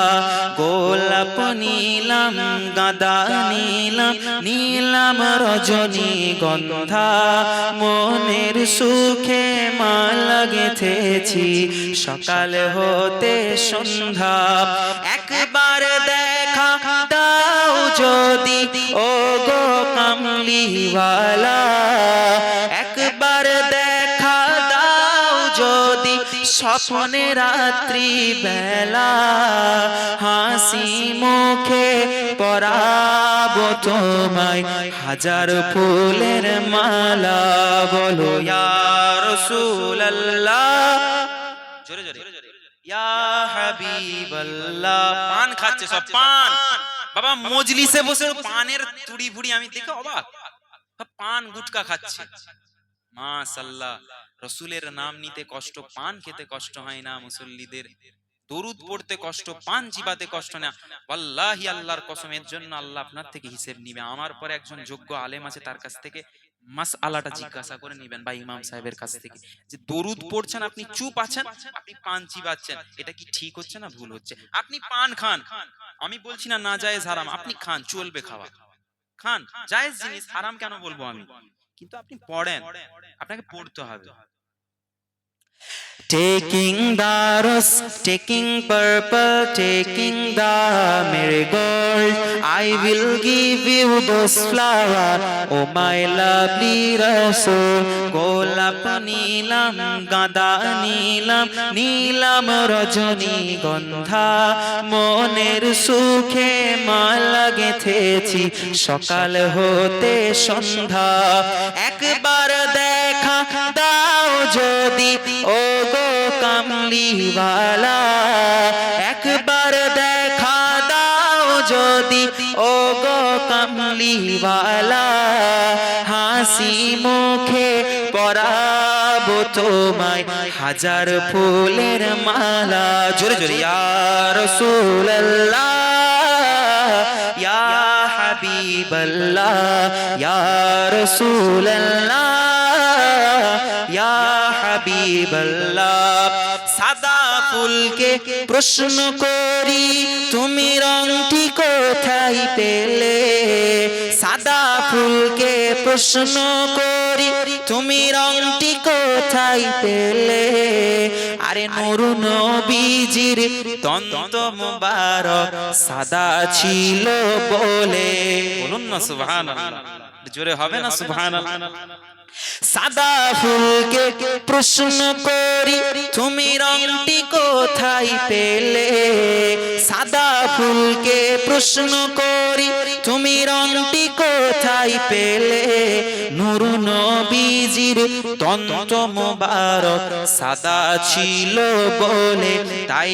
সাদা ফুলকে তুলে তুলে গেঁথে রাখলাম মালা সুযোগ পেলে পরাবো তোমায় হাজার ফুলের মালা একবার দেখা দাও যদি স্বপ্নে রাত্রি বেলা একবার দেখা দাও যদি ও গো কামলিওয়ালা হাসি মুখে পরাবো তোমায় হাজার ফুলের মালা বলো ইয়া রাসূলুল্লাহ ইয়া আরেকটু জোরে ইয়া রাসূল ইয়া হাবিবাল্লাহ লাল ফুলকে প্রশ্ন করি তুমি রংটি কোথায় পেলে লাল ফুলকে প্রশ্ন করি তুমি রংটি কোথায় পেলে আরে নূর নবীজির রক্ত মুবারক লাল ছিল বলে বলেন সুবহানাল্লাহ আমার নূর নবীর রক্ত মুবারক লাল ছিল রাসূলুল্লাহ মেরাজ থেকে ফিরে এলেন আল্লাহর দরবার থেকে ফিরে এলেন দেখছেন উজুর পানি তখনও গড়াচ্ছে আল্লাহ রাসূলকে খুব পাসিনা দিল ঘাম মুবারক এক ফোঁটা জমিনে পড়লো আল্লাহ পাক রব্বুল আলামিন ওই ঘাম মুবারক থেকে আল্লাহ গোলাপ ফুলের সৃষ্টি করে দিলেন জোরে বলুন সুবহানাল্লাহ এইজন্য এত খুশবু আমার রাসূলের পাসিনা খুশবু ছিল না জোরে বলেন ছিল না ছিল তাই কবি বলছে লাল ফুলকে প্রশ্ন করি তুমি রংটি কোথায় পেলে নূর নবীজির রক্ত মুবারক লাল ছিল বলে তাই লাল গোলাপ তুলে তুলে গেঁথে রাখলাম মালা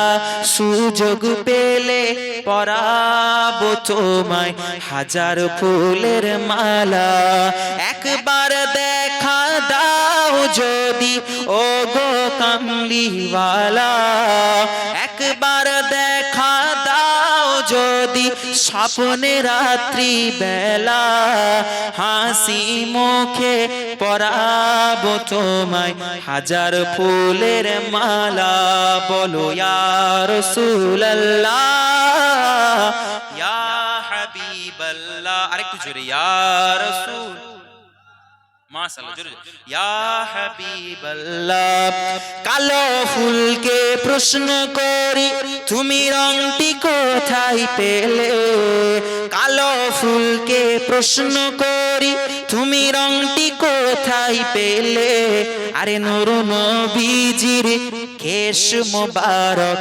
কালো ছিল বলে তাই কালো ফুলকে তুলে তুলে গেঁথে রাখলাম মালা সুযোগ পেলে পরাবো তোমায় হাজার ফুলের মালা একবার দেখা দাও যদি ও গো কামলিওয়ালা একবার দেখা দাও যদি স্বপ্নে রাত্রি বেলা হাসি মুখে পরাবো তোমায় হাজার ফুলের মালা গোলাপ নীলাম গাঁদা নীলাম নীলাম রজনীগন্ধা মনের সুখে মালা গেঁথেছি সকাল হতে সন্ধ্যা একবার দেখা দাও যদি ও গো কামলিওয়ালা হাসি মুখে পরাবো তোমায় হাজার ফুলের মালা আল্লাহুম্মা সাল্লি আলা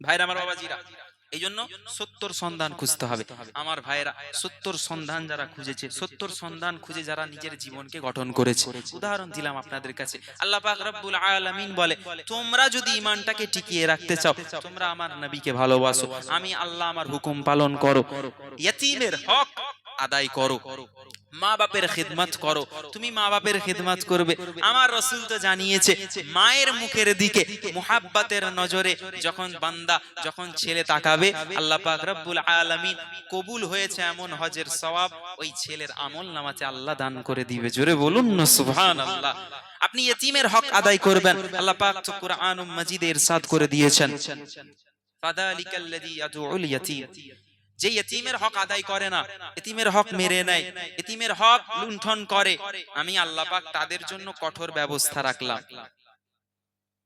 মুসলমানের ছেলেরা ও নবীর উম্মত উম্মতিরা আল্লাহ পাক রব্বুল আলামিনের হাবিবুল্লাহ দয়ার নবী মুস্তাফা জানিয়ে দিলেন আয় আমার সাহাবারা দুনিয়া জমিনে এমন কিছু বান্দা এমন কিছু বান্দির আবির্ভাব হবে আমি রাসূলুল্লাহ আমি হাবিবুল্লাহ যাদেরকে দেখব না কিন্তু তারা আসার পর এমন এমন কাজ তারা করবে যেই কাজের বদৌলতে তাদের আমলটা নষ্ট হয়ে যাবে তাদের ঈমানটা কমজোর হয়ে যাবে তারা তাদের ঈমানটাকে হারিয়ে ফেলবে অথচ তারা বুঝতে পারবে না তাদের ঈমান হারা হয়ে যাচ্ছে বান্দা তওবা করবে ওয়াস্তাগফিরুল্লাহ বারবার পড়বে আবার তারা গুনার কাজে লিপ্ত হবে আল্লাহর হাবিব বললেন এ আমার সাহাবারা বান্দা যদি গুনাহ মাফ পেতে চায় বান্দা যদি ঈমানটাকে মজবুত করতে চায় বান্দা যদি আল্লাহকে রাজি করতে চায় আল্লাহর রাসূলের সাহাবারা জিজ্ঞাসা করলেন ইয়া রাসূলুল্লাহ কিভাবে আল্লাহর কাছে তারা মাপ চাইবে আল্লাহর হাবিবুল্লাহ জানিয়ে দিলেন আয় আমার সাহাবারা তারা যেন সিজদায় লুটিয়ে যায় তারা যেন আল্লাহর দরবারে চোখের পানি ফেলে আস্তাগফিরুল্লাহ পড়ে আমার আল্লাহ পাক বড় পছন্দ করেন ওই বান্দাকে যেই বান্দা চার দেওয়ালের মাঝখানে জিনা করে ফেলেছে যেই বান্দা সুদ খেয়ে ফেলেছে যেই বান্দা হারাম কাজ করে ফেলেছে যেই বান্দা মদ খেয়ে ফেলেছে যেই বান্দা জিনা করে ফেলেছে না না না না আমার উম্মতিরা এত গুনাহ করার পরেতেও যখন রবের দরবারে সিজদায় লুটিয়ে যাবে আল্লাহ পাকের দরবারে গুনাহ মাফ চাইবে আমার আল্লাহ পাক আমি হাবিবুল্লাহকে ওয়াদা করেছি আপনার ব্যাটারি টেম্পার নেই বুঝলেন এখনকারের ব্যাটারি বলে কি ব্যাপার বলেন দেখি এই পড়াল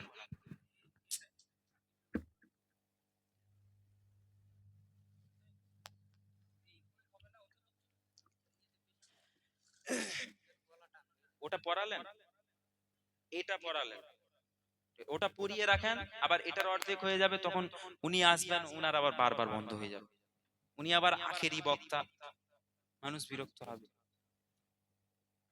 মুসলমানের ছেলেরা ও নবীর উম্মত উম্মতিরা আমার রাসূলুল্লাহ জানিয়ে দিলেন বান্দা যখন সিজদায় পড়ে ফুপিয়ে আল্লাহর দরবারে কাঁদে চোখের পানি ফেলে আল্লাহর দরবারে গুনাহ মাফ চায় আল্লাহ পাক ওয়াদা করেছেন ওই বান্দার গুনাহ খাতাকে আমার আল্লাহ পাক মাফ করে দেন আল্লাহ পাক আরো জানিয়ে দিয়েছেন বান্দা যদি নিজের ঈমানটাকে মজবুত করে ধরে রাখতে পারে আমি আল্লাহ পাক জানিয়ে দিলাম দুনিয়ার জমিনে কত ফিতনা আসবে রাসূল বলছেন কত রকমের ফিতনা আসবে নারীর ফিতনা আসবে দাজ্জালের ফিতনা আসবে কিয়ামতের আলামত বড় বড় আলামত প্রকাশ পাবে বান্দা নিজের চোখে খালি চোখে জিনা দেখতে পাবে রাস্তাঘাটে বান্দা জিনার কাজ দেখতে পাবে কিন্তু এত কিছুর পরেতেও যেই বান্দাটা নিজের ঈমানটাকে মজবুত করে ধরে রাখবে আমার আল্লাহ পাক জান্নাতের মধ্যে তাকে সুসংবাদ দিবেন আমার আল্লাহ পাক দয়াময় দয়া করে জান্নাত জান্নাতের মধ্যে আমার উম্মতিটাকে, ওই গুনাহগার বান্দাটাকে আমার আল্লাহ পাক জান্নাতের মধ্যে তার সম্মানটাকে আলা বানিয়ে দেবে। আলা বানাবে। আলা মানে হলো উচ্চ, উচ্চ, উচ্চ মাকাম আলা। আমরা পড়ি না সুবহান রাব্বিয়াল আলা। আল্লাহর থেকে সম্মানের উচ্চ কেউ আছে? কেউ আছে? আল্লাহ হলেন এক, তিনার শরীক কেউ আছে? কুল হু আল্লাহু আহাদ, তিনি এক, এক তো। তাহলে আমাদের মধ্যে এত দল কেন? কি ব্যাপার? বলছে ও ইয়া নবী সালাম আলাইকা পড়ে, বলছে ও ইয়া নবী সালাম আলাইকা পড়ে না, ও কাফের। আছে না নাই? জোরে বলেন আছে না নাই? আছে। অতএব রাসূল এই সময়ের কথা বলেছেন যে এত ফিতনা, আপনি আমি ঈমানটাকে মজবুত করব কিভাবে? আস্তাগফিরুল্লাহ পড়তে বলেছেন, আর রবের দরবারে সিজদা করতে বলেছেন। আমরা সিজদায় যাই, আমরা সিজদায় যে মনে মনে করি যা মেঘ মেঘ এসেছে, পানি আসবে এবার, যা আমার গরুটা মাঠে বাঁধা ছিল, আমার ভাটায় এতগুলো ইট তৈরি করা ছিল, যা আগুনটা মনে হয় নিভে যাবে। নামাজ পড়ছে বান্দা, সালাত, সালাতু মিরাজুল মুমিনিন, বান্দার মিরাজ হচ্ছে মিরাজ। কেমন মিরাজ? ইট ভাটার কথা মনে করছে। বান্দা মাছের কথা মনে পড়ছে, বৃষ্টি আসবে, আজকেই তো মুরগিটা কিনে আনলাম, আজকেই তো গরুটা কিনে আনলাম, কি হবে, ভিজে যাবে, যা তাড়াতাড়ি নামাজটা। ইমাম সাহেব আবার লম্বা কিরাত ধরেছে। বুঝতে পারছেন আমার? ইমাম সাহেবদের খুব জ্বালা এখন। আপনাদের এত বড় মসজিদ, ইমাম সাহেবের বেতন কত গো? কত বেতন? 20,000? কত চাচা? কত? সংসার চলে? মানে বিবি বাচ্চাকে খাওয়াই কি? খিচুড়ি? চাচা আপনি যখন ছিলেন 40 বছর, তখন কত কামাই করতেন? ঘর বাড়ি করেছেন এই 10,000 8,000 করে কামাই করে।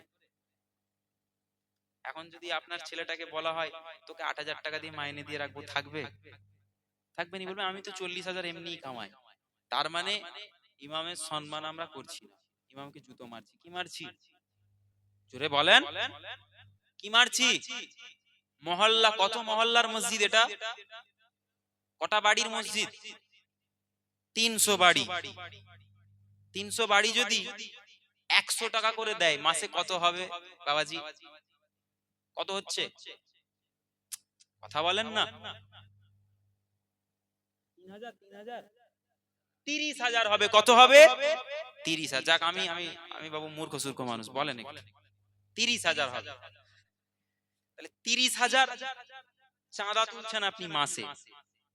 আপনি মাসে আপনার ছেলে কামাই করছে প্রতিদিন 1,000 টাকা, কি 2,000 টাকা করে, কি 500 টাকা কামাই করছে। মাসে 15,000 টাকা আপনার ছেলেটা ইনকাম করছে। তার মধ্যে আল্লাহর ওয়াস্তে আল্লাহর ঘরে আপনি দিবেন, ইমাম সাহেবকে দিবেন 100 টাকা। কত? আপনার কমে যাবে? কমবে না, আল্লাহ বরকত দিবে, বরকত দেবে। কারণ আপনি 5 ওয়াক্ত, প্রতিদিন 5টা ওয়াক্ত, 5টা সময় আপনি তার পেছনে তাকে অনুসরণ করে নামাজ পড়ছেন। এটা আপনাদের দায়িত্ব, তাকে দেখাশোনা করা আপনাদের দায়িত্ব। কাদের? আপনাদের। যেহেতু আপনাদের মহল্লার উনি ইমাম, উনি আপনাদের মহল্লার নেতা, উনি আপনাদের মহল্লার সরদার, উনি আপনাদের মহল্লার বাদশা, উনি আপনাদের মহল্লার শাহেনশাহ। নেতা, শুনতে হবে তার কথা, তাকে দেখভাল করতে হবে, তার দায়িত্ব নিতে হবে, তার ঘরের লোকের দায়িত্ব আপনাদেরকে নিতে হবে। কারণ সে সবটুকু দিয়ে আপনার কাছে আছে, আপনাদের দেখভাল করছে। এই আমার আব্বাজান মারা গেছে, হুজুর একটু মিলাদ শরীফ করে দেন, একটু দোয়া করে দেন, দোয়ার মজলিস আছে। আপনি নিয়ে যাচ্ছেন, ইমাম সাহেবকে নিয়ে যেয়ে দিচ্ছেন আপনি 5,000 টাকা, আর আর হুজুরকে নিয়ে এসে আপনি দিচ্ছেন 50,000 টাকা। তাহলে জুতো মারা হলো না সম্মান করা হলো? বলেন, জোরে বলেন না। কেউ বলেন কথা, আর কেউ বলবেন? 8,000 টাকায় সম্মান করছেন, তাহলে 8,000 টাকা সম্মান হচ্ছে চাচা? হ্যাঁ, মানে আপনি একটা পারফেক্ট লোক বসে আছে, আর কেউ কথা বলেনি, সবাই চুপ। সবাই এবার চিন্তা করছে আল্লাহ কি বলতে না কি বলে ফেলছে। আল্লাহ আপনাকে দিয়েছে, আপনি দানের হাত বড় করেন, আপনি বড় করেন, আপনি ইমামকে দিবেন। আরে মিয়া, যে ছেলেটা, যে যুবকটা সমালোচনা করে আপনার ইমামের, ইমামের পায়ের জুতোর ধুলোতে যা আছে ওই ছেলের মাথাতে তা নেই। কথা বলেন ঠিক কিনা? ইমামের পায়ের ধুলো, জুতোর ধুলোতে যা আছে ওই যে সমালোচনা করছে ওই ছেলের মাথাতে তা নেই। খারাপ লাগলো আপনাদের? কথা কি ঠিক ভুল বললাম? না। আপনি বসিয়ে দেন ইমামের কাছে, আপনি দাঁড় করিয়ে দেন ওই ছেলেটাকে যে সমালোচনা করছে ইমামের, এটা ভালো না ওটা ভালো না, লম্বা কেরাত করে, তুই নামাজ পড়া।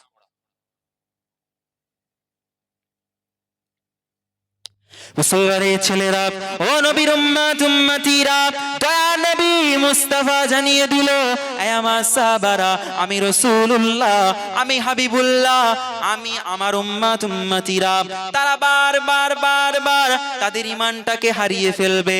তবে তাদের ঈমান মজবুত করার জন্য আমি রাসূলুল্লাহ কিছু আদেশ দিয়ে গেলাম, কিছু আমল দিয়ে গেলাম। কি আমল ইয়া রাসূলুল্লাহ? না বেশি বেশি করে তওবা করতে হবে, নিজের চোখ, নিজের জবান, নিজের কান এগুলোকে হেফাজত করতে হবে, হাতটাকে হেফাজত করতে হবে। তুমি যদি এই জিনিসগুলোর দায়িত্ব নাও, আল্লাহ পাক তোমাকে নিয়ামত স্বরূপ চোখ দিয়েছে, তোমার জবান দিয়েছে, তোমার এই কান দিয়েছে, তোমার এই হাত দিয়েছে। খারাপ কথা, গীবতের কথা যেখানে হবে, যেখানে কন্ট্রোভার্সি হবে, যেখানে ইখতিলাফি কথা হবে, সেখান থেকে তুমি দূরে চলে আসো। যেখানে খারাপ কাজ হবে এই চোখ দিয়ে তুমি দেখবে না, যেখানে খারাপ কাজ হবে এই কাজ দিয়ে তুমি ন্যায় বিচার করবে, তুমি অন্যায়কে প্রশ্রয় দিও না। যেখানে খারাপ কাজ হবে তুমি অন্যায়কে প্রশ্রয় দেবার জন্য এই কদম দিয়ে, এই পা দিয়ে বাড়ি থেকে হেঁটে হেঁটে ওই জায়গা, ওই স্থানে গিয়ে তুমি পৌঁছাবে না। আমি রাসূলুল্লাহ, আমি জানিয়ে দিলাম, তুমি তোমার এই অঙ্গ প্রত্যঙ্গ, এই হাত পা নাক কান চোখ মুখ এর হেফাজত যদি তুমি করতে পারো, আল্লাহর দরবারে এইগুলো তোমার জন্য সুপারিশ করবে। আর কি ইয়া রাসূলুল্লাহ? না আমি রাসূলুল্লাহ, আমি তোমাদের জন্য আল্লাহ পাকের কিতাব রেখে গেলাম, আল্লাহ পাকের কোরআন রেখে গেলাম, যেই কোরআনকে আল্লাহ পাক 30 পারা করেছেন। আল্লাহ পাক রব্বুল আলামিন তোমাদের নাজাতের জন্য কোরআন নাজিল করেছেন। আমি রাসূলুল্লাহ, আমি বড় কষ্ট করে তোমাদের জন্য দ্বীনের কাজ করেছি, খেদমত করেছি, প্রচার করেছি, ইসলামের প্রসার করেছি। আমি রাসূলুল্লাহ, তোমরা যদি কোরআনের খেদমত করো, কোরআনকে পড়ো, কোরআন তেলাওয়াত করো, আমার আল্লাহ পাক সর্বপ্রথম জানিয়েছেন ইকরা। আল্লাহ পাক বলছেন পড়ো। তোমরা যদি কোরআন পড়ো, তোমাদের ছেলেদেরকে পড়াও, তোমাদের নাতি পোতাদেরকে পড়াও, আমি রাসূলুল্লাহ জানিয়ে দিলাম তোমরা বিভ্রান্ত হবে না, পথভ্রষ্ট হবে না। আর একটা জিনিস, আমার আহলে বায়ত, আমার খানদান, আমার পরিবার, আমার ছেলেপুলে, আমার আলাওলাদ, তাদেরকে আমি রেখে গেলাম। আল্লাহ পাক রব্বুল আলামিন তাদের মারতাবা মর্যাদা অনেক দিয়েছে। আমি রাসূলুল্লাহ 1 তারিখে ঘরের মধ্যে বসেছিলাম, চাদর গায়ে ছিল আমার, একটা চাদর ওন্না ছিল। আমি রাসূলুল্লাহ, এমন সময় আমার কাছে আল্লাহ পাকের সংবাদ আসলো, পেগাম আসলো, আয় আমার হাবিব, আয় আমার বন্ধু, আয় আমার দোস্ত, আমি আল্লাহ পাক আপনার পরিবারের লোককে দেখতে চাই, আপনার আহলে বায়তকে আমি আল্লাহ দেখতে চাই। রাসূল বললেন, আল্লাহ আপনি তো সবই জানেন, সবই দেখেন, সবই শুনেন, আপনি হলেন আলিমুম বিজাতিস সুদূর, আপনি অন্তরেরও খবর রাখনেওয়ালা। জোরে বলুন সুবহানাল্লাহ। আপনি তো সবই জানেন, দেখতে চান কেন? আল্লাহ পাক বলছেন, হাবিব এটা আমার হুকুম। ওই সময় আল্লাহ রাসূল বলছেন, আমার বাড়িতে খাতুনে জান্নাত ফাতেমাতুজ জোহরা প্রবেশ করলো। আমি ফাতেমা তাকে বললাম, এই আমার কলিজার টুকরি ফাতেমা, তুমি আসো, আমার এই চাদরের মধ্যে ঢুকে যাও, বসো। আমি নিলাম। কিছুক্ষণ পরে হযরতে শেরে খোদা আলী আসলো, তাকেও নিলাম। কিছুক্ষণ পরে ইমামে হাসান হুসাইন খেলা করতে করতে আসলো, আমি তাদেরকেও নিলাম। আল্লাহ পাক রব্বুল আলামিনকে বললাম, আল্লাহ আমি দোয়া চাই, এইগুলোই হলো আমার পরিবার, এরাই হলো আমার আহলে বায়েত। আল্লাহ পাক বললেন, হাবিব আমি আল্লাহ পাক জানিয়ে দিলাম, বিসমিল্লাহির রহমানির রহিম, ইন্নামা ইউরিদুল্লাহু লিইউযহিবা আনকুমুর রিজসা আহলাল বাইতি ওয়া ইউতাহহিরাকুম তাতহীরা। আল্লাহর কোরআনের আয়াত আল্লাহ নাজিল করে দিলেন, হাবিব না না, আমি আল্লাহ পাক আপনার এই পরিবারের লোক, আপনার আহলে বায়েত, এদের থেকে আমি আল্লাহ পাক সমস্ত অপবিত্রতাকে দূর করে দিলাম। আমি আল্লাহ আপনার পরিবার, আপনার আহলে বায়েতকে আমি আল্লাহ পাক বানিয়ে দিলাম। জোরে বলুন সুবহানাল্লাহ। কি বানিয়ে দিলাম? পাক। তাহলে ইমামে হুসাইন পাক, কি জোরে বলেন, কি পাক? আল্লাহ বলেছেন পাক। হযরতে শেরে খোদা আলী তিনি হলেন পাক, কি বলেন? পাক। খাতুনে জান্নাত যিনি হলেন জান্নাতের রানীদের সরদারিনী, তিনি হলেন পাক। আল্লাহ রাসূল তিনি তো হলেন নবী পাক। জোরে বলুন সুবহানাল্লাহ। আমার নবীর খুসুসিয়াত খালকিয়াত, আমার রাসূলের পয়দাইশ, আমার রাসূলের হাত মুবারক, চুল মুবারক। বাজ লোক কিছু আছে যারা বলে আমার চোখ রাসূলের চোখ, আমার কান রাসূলের কান, আমার থুতু রাসূলের থুতু, আমার পা রাসূলের পা। আস্তাগফিরুল্লাহ, খবরদার এই কথা শুনলেই তওবা করবেন, দূরে সরে যাবেন না। আমার রাসূলের মাকাম আল্লাহ পাক ওয়া রাফা'না লাকা যিকরাক, আল্লাহ পাক আলা করেছেন, আল্লাহ পাক সম্মান বৃদ্ধি করে দিয়েছেন। আল্লাহ পাক বলছেন, হাবিব না না, আমি আল্লাহ পাক কোন নবী আলাইহিস সালাতু ওয়াস সালামকে দেখা দেইনি, সাক্ষাৎ করিনি সরাসরি, কিন্তু আমি আল্লাহ আজকে আমি আপনাকে দাওয়াত করছি, এই জিবরিল যাও আমার হাবিবকে গিয়ে আমার দরবারে নিয়ে আসো। জোরে বলুন না সুবহানাল্লাহ। আমার হাবিবুল্লাহ, আপনার আমার নবী পাক, আমরা থুতু ফেলি পানি নাপাক হয়ে যায়, রাসূল থুতু ফেলে দেন পানি পাক হয়ে যায়। জোরে বলুন সুবহানাল্লাহ। আমাদের ঘাম দুর্গন্ধ ছাড়ে, রাসূলের পসিনা মোবারক থেকে মিসকে আম্বারের খুশবু ছাড়ে। জোরে বলুন সুবহানাল্লাহ। আমরা চাঁদ দেখি, যেই চাঁদ দুটুকরো আঙ্গুলের ইশারাতে আল্লাহর রাসূল আঙ্গুল ইশারা করেছেন, আল্লাহর হুকুমে হয়ে যাও দুটুকরো, আল্লাহ পাকের হুকুমে ওই চাঁদ দুটুকরো হয়ে গিয়েছিল। জোরে বলুন সুবহানাল্লাহ। আল্লাহর রাসূল হুকুম করলে, যদি হুকুম করতেন আল্লাহ পাক মেঘ মালাটাকেও আল্লাহ পাক ভেঙে দুটুকরো করে জমিনে ফেলে দিতেন। জোরে বলবেন না সুবহানাল্লাহ। এই জন্য তো কবি কত সুন্দর করে বলেছে, দাই হালিমা তোমার ঘরে কে এসেছেন দেখো না, তিন দুনিয়ার বাদশা সেজে তাজেদারে মদিনা। দাই হালিমা তোমার ঘরে কে এসেছেন দেখো না, তিন দুনিয়ার বাদশা সেজে তাজেদারে মদিনা। ছেলেবেলায় মোর নবীজি, ছেলেবেলায় মোর নবীজি ছাগল চরান ময়দানে, ফেরেশতারা দেখবে বলে লুকিয়ে থাকেন কোনখানে। ছেলেবেলায় মোর নবীজি ছাগল চরান ময়দানে, ফেরেশতারা দেখবে বলে লুকিয়ে থাকেন কোনখানে। লাজুক নবী চারদিকে চায়, লাজুক নবী চারদিকে চায়, আশিকেরও সাকিনা, তিন দুনিয়ার বাদশা সেজে তাজেদারে মদিনা। তাই হালিমা তোমার ঘরে কে এসেছেন দেখো না, তিন দুনিয়ার বাদশা সেজে তাজেদারে মদিনা। মরুভূমির গরম বালি, মরুভূমির গরম বালি, নরম গায়ে হাত বোলায়, সূর্য এসে উঁকি মারে, মুখ দেখাতে লজ্জা পায়। মরুভূমির গরম বালি, নরম গায়ে হাত বোলায়, সূর্য এসে উঁকি মারে, মুখ দেখাতে লজ্জা পায়। লাজুক নবী চারদিকে চায়, লাজুক নবী চারদিকে চায়, আশিকেরও সাকিনা, দিন দুনিয়ার বাদশা সেজে তাজেদারে মদিনা। আল্লাহুম্মা সাল্লি আলা সাইয়্যিদিনা মাওলানা মুহাম্মদ।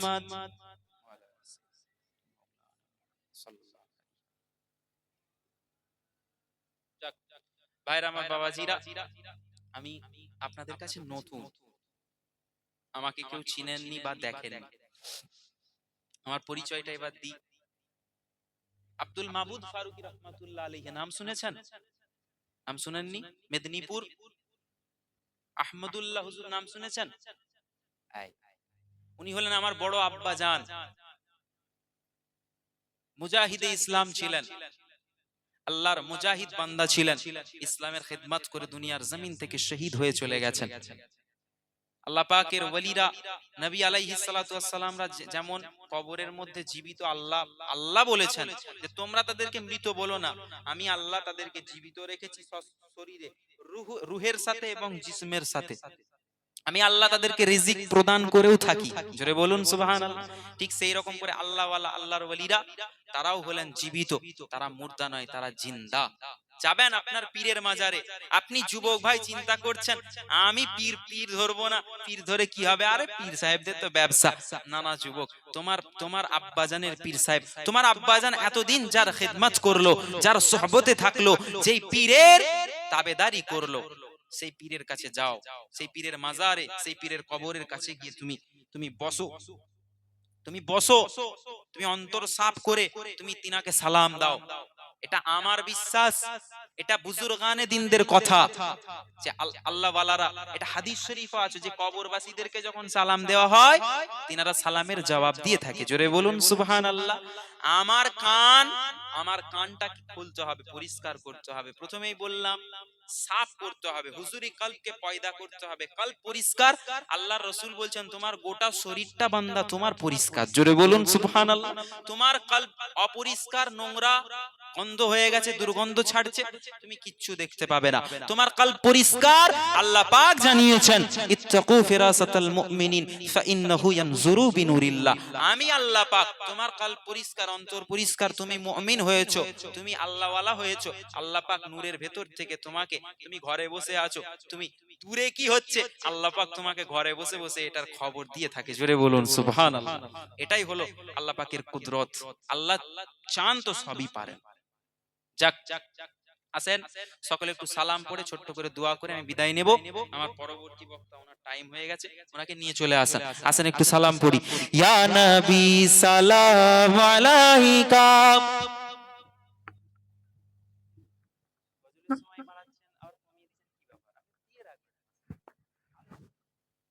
একটু আগে আসেন ভাইয়া, চাচা যান একটু আগে আসেন আপনারা। আই দেখছেন গল্প করছে, ও চাচা আসেন না, আসেন একটু মেহেরবানি। বসিরহাটের জমিন মাশাআল্লাহ, সবাই শিক্ষিত মানুষ, আপনারা সবাই শিক্ষিত, সবাই জাননেওয়ালা। যাক, সালাম পড়বো। কারো অসুবিধা আছে নাকি? নেই তো কারো? সবাই পড়বেন। আমার ওই ভাইয়েরা একটু এগিয়ে আসা যাবে? একটু আসেন না মেহেরবানি করে, আমি তো চলে যাব, একটু আসেন। জোরে জোরে সকলে পড়ি। ইয়া নবী সালাম আলাইকা, ইয়া রাসূল সালাম আলাইকা, ইয়া হাবিব সালাম আলাইকা, সালাওয়াতুল্লাহ আলাইকা, তালাআল বদরু আলাইনা মিন সানিয়াতিল ওয়াদাই ওয়াজাব শুকরু আলাইনা মাদআ লিল্লাহি দাঈ। ইয়া নবী সালাম আলাইকা, ইয়া রাসূল সালাম আলাইকা, ইয়া হাবিব সালাম আলাইকা, সালাওয়াতুল্লাহ আলাইকা। रहमतों के ताज वाले, दो जहां की राज वाले, रहमतों के ताज वाले, दो जहां की राज वाले, अर्श की मेराज वाले, आशियों की लाज वाले, या नबी सलाम अलैका, या हबीब सलाम अलैका। আমাদের মনের বাসনা যেতে চাই সোনার মদিনা, কোন পথে হইব রওয়ানা বলে দিন শাহে মদিনা, ইয়া নবী সালাম আলাইকা, ইয়া রাসূল সালাম আলাইকা, ইয়া হাবিব সালাম আলাইকা, সালাওয়াতুল্লাহ আলাইকা। যাক, কষ্ট হলো নাকি কারো? কেউ কষ্ট পেয়েছেন আমার কথায়? এত কিছু বললাম, যাক ইমাম সাহেবকে নিয়ে বলেছি, আমাকে কিন্তু শিক্ষা দেয়নি। যাক মাশাআল্লাহ, আমাদের হাবিবুর জনাব মাওলানা মোহাম্মদ হাবিবুর ভাইজান এসেছেন। একটু তাকবীর, নারে তাকবীর, নারে তাকবীর। মাসলাকে মুজাদ্দিদে জামান, সিলসিলায়ে হক ফুরফুরা দরবার শরীফ, নারে তাকবীর, নারে তাকবীর। উলামায়ে হক আহলে সুন্নাতুল জামাত, নারে তাকবীর। যাক, আমি শেষ করলাম, বিদায় নিলাম।